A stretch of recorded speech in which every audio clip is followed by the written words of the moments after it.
Hello दोस्तों, कैसे हैं आप सब? ठीक। उम्मीद है सब अच्छे होंगे और अपने लक्ष्य के प्रति अग्रसर होंगे। स्वागत है आप सबका तासु आईएएस एकेडमी पटना के डिजिटल रिवीजन प्लेटफॉर्म पर। इस प्लेटफॉर्म पर आप सबके साथ आज से हम लोग विज्ञान पढ़ना स्टार्ट करेंगे। साइंस को पढ़ेंगे। साइंस के बारी बारी से तीनों पार्ट्स को पढ़ेंगे हम लोग। पहले फिजिक्स को पढ़ते हैं, फिर बायोलॉजी को पढ़ेंगे, फिर उसके बाद केमिस्ट्री को पढ़ेंगे। ठीक है। तो इस कड़ी में सबसे पहले हम लोग जानना स्टार्ट करते हैं साइंस के एक भाग को, जो है फिजिक्स। ठीक है। तो फिजिक्स में सबसे पहले हम लोग टॉपिक डिस्कशन करते हैं कि फिजिक्स में पढ़ना क्या सब है। बीपीएससी जो प्रीलिम्स ले रही है तो उसमें आपको किस किस टॉपिक से प्रश्न पूछे जाएंगे उसके बारे में हम लोग थोड़ा सा एक बार रिवीजन कर लेते हैं। ठीक है। तो सबसे पहले आपको ताप एवं दाब के बारे में बताया जाएगा और चर्चा किया जाएगा।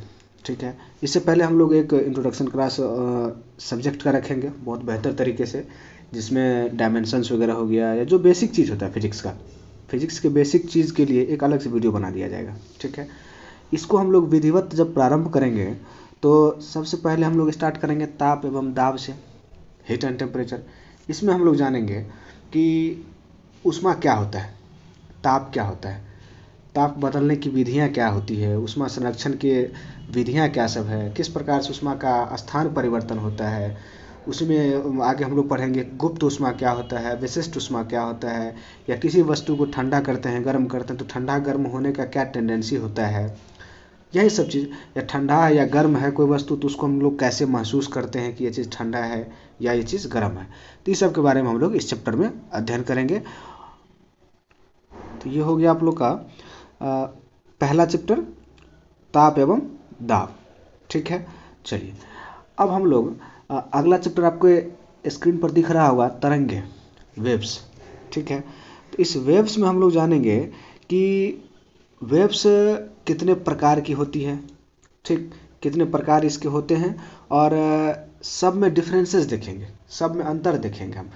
और इसमें मुख्य रूप से हम लोग दो पढ़ेंगे, एक हो गया यांत्रिक और एक हो गया अयांत्रिक। ठीक है। तो एक तरफ आपका यांत्रिक हो जाएगा और दूसरी तरफ हो जाएगा अयांत्रिक। ठीक है। तो यांत्रिक और अयांत्रिक में दोनों को हम लोग कैटेगराइज करेंगे। एक को पढ़ेंगे प्रकाश, दूसरे को पढ़ेंगे ध्वनि। तो उसमें डिटेल्स हम लोग जाएंगे तो धीरे धीरे उसका अध्ययन करेंगे कि प्रकाश किस में आएगा, फिर ध्वनि किस में आएगा। ठीक है। फिर उसका हम देखेंगे कि अगर प्रकाश को पढ़ेंगे तो प्रकाश का परावर्तन क्या है, प्रकाश का अपवर्तन क्या है, प्रकाश का फिर विवर्तन क्या होता है, व्यतिकरण क्या होता है, या फिर इसका इंटरफेरेंस क्या होता है। इस सब के बारे में हम लोग धीरे धीरे इसके बारे में पढ़ेंगे। फिर उसी तरह से ध्वनि के बारे में हम लोग पढ़ेंगे कि ध्वनि का कैसे अपवर्तन होता है या फिर मतलब परावर्तन कैसे होगा।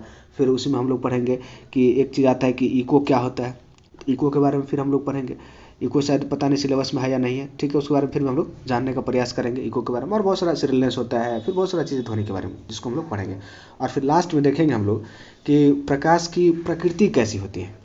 प्रकाश की प्रकृति मतलब नेचर क्या है। ठीक है। तो उसके नेचर के बारे में पढ़ेंगे, ये कणीय प्रकृति होती है या फिर तरंगीय प्रकृति होती है। ठीक है। तो इस तरह से हम लोग अध्ययन कर लेंगे किसका, तरंग का। ठीक है। अब उसके अगला चैप्टर आता है आप लोग का बल, मतलब फोर्स। ठीक है। तो फोर्स में हम लोग क्या देखेंगे, फोर्स यह एक ऐसा सेगमेंट है ना जो कि गति के साथ जुड़ कर आता है। ठीक है। इसके अंदर हम लोग पढ़ेंगे कि ब्रह्मांड में कितने प्रकार की गति, पूरे यूनिवर्स का हम बात करेंगे, पूरे यूनिवर्स में कितने प्रकार की गति है, फिर मतलब उस गति का फिर वो क्या क्या प्रकार दिया गया है, फिर उसका हम लोग दैनिक जीवन में प्रयोग कहाँ करते हैं, सब इसके बारे में हम लोग धीरे धीरे उसका अध्ययन करेंगे। ठीक है। इसी बल के अंदर में ही हम लोग जानेंगे कि जैसे अगर कोई टू फोर्सेज है, कोई दो वस्तु है, कोई दो ऑब्जेक्ट है, तो एक दूसरे पर कौन अधिक शक्तिशाली होता है, कौन कमज़ोर होता है, उसके बारे में पढ़ेंगे। फिर दोनों का इंट्रैक्शन कैसा होता है, इस सब के बारे में हम लोग पढ़ेंगे। हमारे दैनिक जीवन में क्या क्या प्रयोग हैं इसको पढ़ेंगे। इसी में दोस्तों एक चीज़ आता है आपके साथ, घर्षण बल इसमें शामिल हो जाता है। ठीक है। इसी फोर्स से लिंक है घर्षण बल, और इसी घर्षण बल से ही आपका एक अगला टॉपिक मिलेगा आपको। आप धीरे से नीचे जब जाएंगे तो यहाँ आपको दिखेगा एक टॉपिक है 10वां नंबर में, श्यानता। ठीक। तो बस यही इंटरलिंक है घर्षण बल से। अगर घर्षण बल को हम लोग देखें तो घर्षण बल क्या होगा कि किसी ठोस के द्वारा लगने वाला ठोस सतह पर लगने वाला, ठीक है। और अगर हम लोग अगर श्यानता को देखें तो श्यानता क्या होता है कि लिक्विड और गैस, इस दोनों में श्यानता काम करेगा, ठीक है। तो इसको हम लोग डिटेल्स में पढ़ेंगे, ठीक। इसके बाद फिर अगला चैप्टर हो जाता है आपका गति, ठीक। तो गति में हम लोग पढ़ेंगे कि गति का प्रकार, ठीक है। इसका बहुत सारा फार्मूला होता है, इसका नियम है कि इसको हम लोग एग्जाम्पल देखेंगे इसका कि किस गति के अंदर कौन सा एक्टिविटी आता है, कौन सा क्रियाकलाप किस गति के अंदर आता है, जिससे कि बीपीएससी बार बार अभी क्वेश्चन पूछ रहा है लगभग हर एग्जाम में, ठीक है। तो ये हम लोग गति में पढ़ेंगे, गति का नियम पढ़ेंगे, यही सब। अगला जो है दोस्तों, ये एक बहुत इंटरेस्टिंग टॉपिक आता है, जो टॉपिक आप लोग के सामने दिख रहा होगा, ऊर्जा, कार्य और शक्ति, ठीक है। तो ऊर्जा, कार्य और शक्ति, energy, work and power, energy, work and power. तो इसमें हम लोग देखेंगे कि ऊर्जा किसे कहते हैं या ऊर्जा क्या होता है, फिर दोनों में, ऊर्जा में और कार्य में, और फिर उसके बाद शक्ति में, तीनों क्या क्या समानता है, क्या क्या अंतर है। और फिर उसके बाद हम लोग इसमें धीरे से और पढ़ लेंगे, परमाणु ऊर्जा के बारे में भी देख लेंगे हम लोग, जो कि न्यूक्लियर फिजन वगैरह होता है, फिजन भी है, फ्यूजन भी है, नाभिकीय विखंडन, संलयन, सब इसी में हम लोग पढ़ लेंगे इसको, ठीक है। तो उसके बाद अगला टॉपिक आता है आप लोग का विद्युत धारा, एसी, इलेक्ट्रिक करंट, ठीक है। तो इसमें इलेक्ट्रिक करंट में हम लोग पढ़ेंगे कि ये विद्युत बहुत ऐसी चीज़ है जिसका दैनिक जीवन में हमारे बहुत ज़्यादा प्रयोग, जैसे अभी ये वीडियो बना रहे हैं, इसको भी हम जिस किसी भी इक्विपमेंट से बना रहे हैं तो उसको चार्ज करना पड़ता है, तो ये भी किसी न किसी विद्युत के सिस्टम से ही चार्ज होता है किसी न किसी रूप में, ठीक है।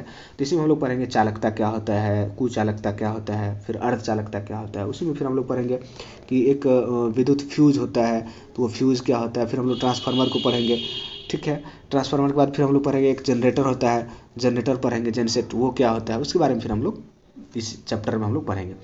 तो जितना भी टॉपिक इसके अंदर आएगा विद्युत धारा के अंदर, सबको हम लोग धीरे धीरे आराम से डील करते जाएंगे, ठीक है। चलिए, इसके बाद दोस्तों अगला चैप्टर आपका दाब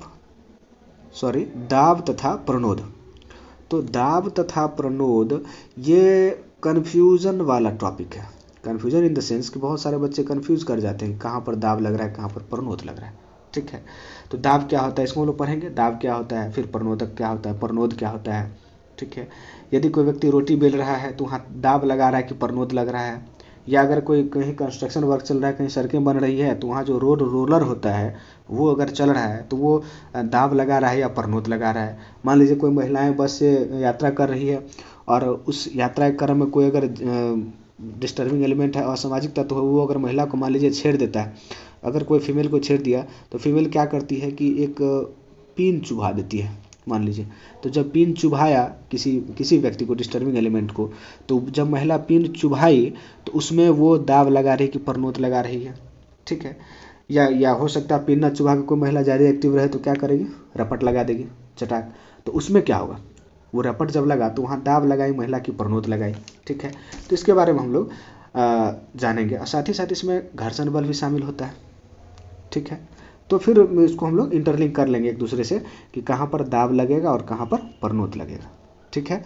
चलिए, इसी के लास्ट में हम लोग एक चीज़ और पढ़ लेंगे, वायुमंडलीय दाब के बारे में पढ़ लेंगे कि ये दाब क्या होता है, कि वो भी एक चैप्टर का आपका अहम हिस्सा रहेगा, ठीक है। चलिए, फिर आता है दोस्तों अगला टॉपिक आप लोग का दर्पण तथा लेंस, ठीक। दर्पण तथा लेंस में क्या है कि इसमें हम लोग जानेंगे कि दर्पण क्या हो गया, कि मिरर एंड लेंस। मिरर अगर है तो उसमें कौन सा कनकेव होता है, फिर कौन कन्वेक्स होता है, फिर उसको मतलब उत्तल या अवतल जो भी कुछ होता है तो उसको हम लोग पढ़ेंगे, ठीक है। उसका प्रकार क्या होता है, या फिर उसका फार्मूला क्या होता है, कि अगर मान लीजिए कोई गाड़ी जा रही है तो गाड़ी के साइड में जो मिरर लगा होता है तो उस गाड़ी के साइड में कौन सा मिरर लगा होता है, ठीक है। कभी कभी क्या होता है कि बस या कोई अगर फोर व्हीलर्स रहती है तो उसमें एक गाड़ी के अंदर में बीच में लगा होता है, जिससे ड्राइवर बस की हर एक एक्टिविटी को देखते रहता है। जैसे हम लोग फिल्म राजा हिंदुस्तानी में देखे हुए हैं कि आमिर खान वाला वीडियो सबको याद आ गया होगा, तो वही बस का ड्राइवर जो होता है वो बस पीछे देख के मज़ा लेते रहता है, ठीक है। तो इसको हम लोग पढ़ेंगे फिर धीरे धीरे कहाँ पर कौन सा मिरर लगता है, ठीक। इसी में हम लोग लेंस का पढ़ेंगे, कौन सा कहाँ पर उत्तल लेंस लगेगा, कहाँ पर अवतल लेंस लगता है, उसका हमारे दैनिक जीवन में प्रयोग क्या है, या फिर उसके कितने प्रकार होते हैं, उसका फार्मूला क्या क्या होता है, 1/v 1/f 1/u सारा चीज़, या मैग्नीफिकेशन क्या होता है, आवर्धन क्या होता है, हर चीज़ को हम लोग उसमें डील करेंगे, ठीक है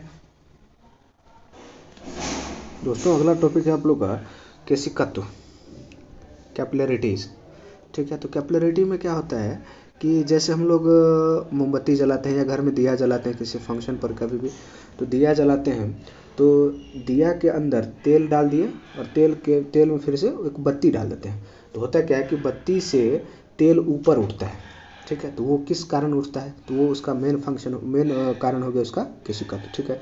तो केशिकत्व में हम लोग देखेंगे कि मोमबत्ती में मोम क्यों चढ़ता है, या तेल क्यों दीपक में जो बत्ती होता है उसके ऊपर चढ़ता है, ये सारी चीज़ हम इसके अंदर देखेंगे, ठीक है। इसके प्रिंसिपल्स को समझेंगे, क्या क्या किस सिद्धांत पर काम करता है, ठीक है। चलिए, इसके बाद अगला टॉपिक है दोस्तों श्यानता। तो श्यानता में क्या है कि अभी हम लोग जस्ट कुछ देर पहले बल में चर्चा किए थे, कौन सा किस बल का चर्चा किए थे अभी हम लोग, घर्षण बल का, ठीक। तो घर्षण बल में वहाँ ठोस का चर्चा किए थे, यहाँ हम लोग द्रव का चर्चा करेंगे, ठीक है। इसको फिर हम लोग डिटेल्स में जाएंगे। अगला इसमें गाढ़ा द्रव होता है, गाढ़ा द्रव के द्वारा अधिक बल लगता है या पतला द्रव के द्वारा अधिक लगता है। भाई अगर कोई पूछे हमसे कि जूस पीने में सहूलियत होता है या शेक पीने में, तो हम तो बोलेंगे भाई दोनों पी लो, पहले पिला के तो देखो। लेकिन साइंस कहता है कि नहीं, किसी एक में कम मेहनत पड़ता है, एक में अधिक मेहनत पड़ता है। तो फिर उसको हम लोग पढ़ेंगे कि कब कहाँ गाढ़ा द्रव काम आता है और कहाँ पतला द्रव काम आता है, ठीक है। उसके बाद दोस्तों आपका अगला टॉपिक है और सबसे लास्ट टॉपिक है हम लोग का पृष्ठ तनाव, सरफेस टेंशन, ठीक है। तो सरफेस टेंशन में हम लोग जाएंगे कि बूंद जो होती है, वर्षा की बूंदें गोलाकार होती है, गिरते समय गोल हो जाती है, लेकिन कभी कभी क्या होता है कि पारा जो होती है, पारा Hg, पारे की बूंदें क्या होती है, चपटी हो जाती है। तो इस पर पृष्ठ तनाव कौन सा काम करता है, इसके बारे में हम लोग पढ़ेंगे, ठीक है। पृष्ठ तनाव पर ताप का क्या प्रभाव पड़ता है, अशुद्धियों का क्या प्रभाव पड़ता है, ठीक है। या फिर हमारे जो नॉर्मल जो लाइफ है, हमारा दैनिक जीवन है, उसमें क्या प्रभाव पड़ता है, ठीक है। उसके बारे में हम लोग पढ़ेंगे, ठीक है। चलिए दोस्तों, तो ये थे हमारे कुछ भौतिकी के महत्वपूर्ण टॉपिक जो हम लोग प्रीलिम्स के पॉइंट ऑफ व्यू से पढ़ेंगे, जो काफ़ी उपयोगी साबित हो सकता है आप लोग के लिए, ठीक है। और जो भी व्यक्ति अभी खास करके जो 67th PT दे रहे हैं, तो 67th वाले के लिए तो बहुत बेहतर होने वाला है ये वीडियो। और जुड़े रहिए तासु एस एकेडमी के साथ, यहाँ पर आपको हर विषय प्रैक्टिस करवाया जाएगा रिवीजन के तौर पर। और आप सब जो कोई भी अगर इस चैनल को देख रहे हैं, सब्सक्राइब नहीं किए तो सब्सक्राइब कर लीजिए, क्योंकि हर वीडियो आप तक पहुँच जाएगा आसानी से। और इस डिस्क्रिप्शन में आपको लिंक दिया रहेगा व्हाट्सएप का, टेलीग्राम का, यूट्यूब चैनल का, हर चीज़ का, तो आप उससे जुड़ सकते हैं और हमसे संपर्क कर सकते हैं, ठीक है दोस्तों। जल्द हाजिर होंगे, तब तक के लिए जय हिंद।